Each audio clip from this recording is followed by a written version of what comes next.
আমার স্বামীর নাম উদ্দীপন দাস।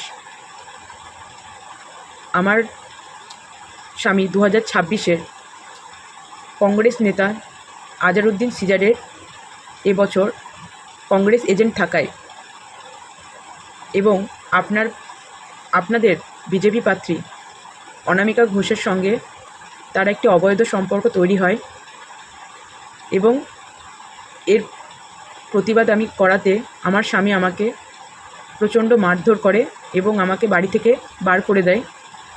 আমি আমার দুই ছোট ছোট ছেলেদের নিয়ে আমি বাবার বাড়িতে চলে আসি। হঠাৎ একদিন জানতে পারি 27শে জুলাই উদ্দীপন দাস ও অনামিকা ঘোষ অনৈতিকভাবে বিয়ে করে এবং আমি এই সুবিচারের আশায় সব জায়গায় কড়া নেড়েছি। কোনো সুবিচারে না পাওয়ায়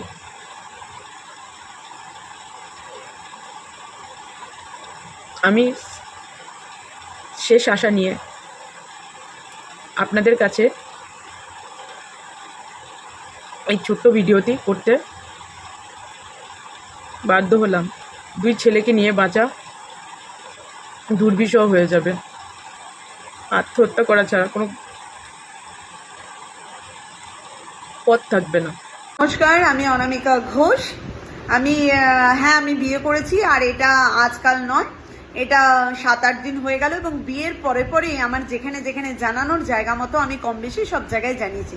কিন্তু কিছু টিএমসির আইটি সেল আছে যারা নিরন্তর প্রচেষ্টা চালিয়ে যাচ্ছে, তো তাদেরকেই আমি বলতে চাইছি, আমি বিয়ের পর এমন না যে আমি লুকিয়ে ছুড়িয়ে বিয়ে করেছি। আমি বিয়ে করেছি এবং বিয়ের পর আমি যেখানে যেখানে জায়গা মতো কম বেশি সকলকে জানিয়েছি।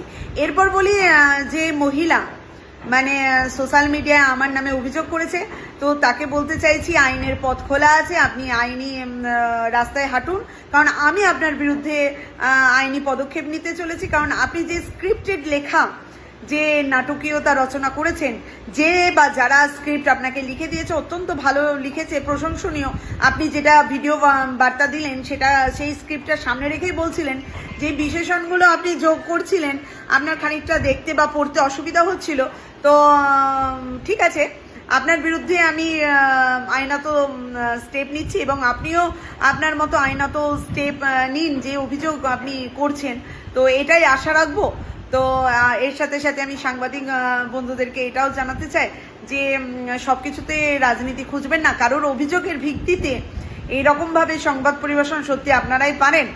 আর এটাই বলার। আর দেশ ও দশের জন্য বহু খবর থাকে যেগুলো মানুষের বেশি উপকারে লাগবে, সেই খবরগুলো পরিবেশন করুন। সকলের পাশে আছি, সাথে আছি এবং জয় হিন্দ, বন্দে মাতরম, ভারত মাতা কি জয়।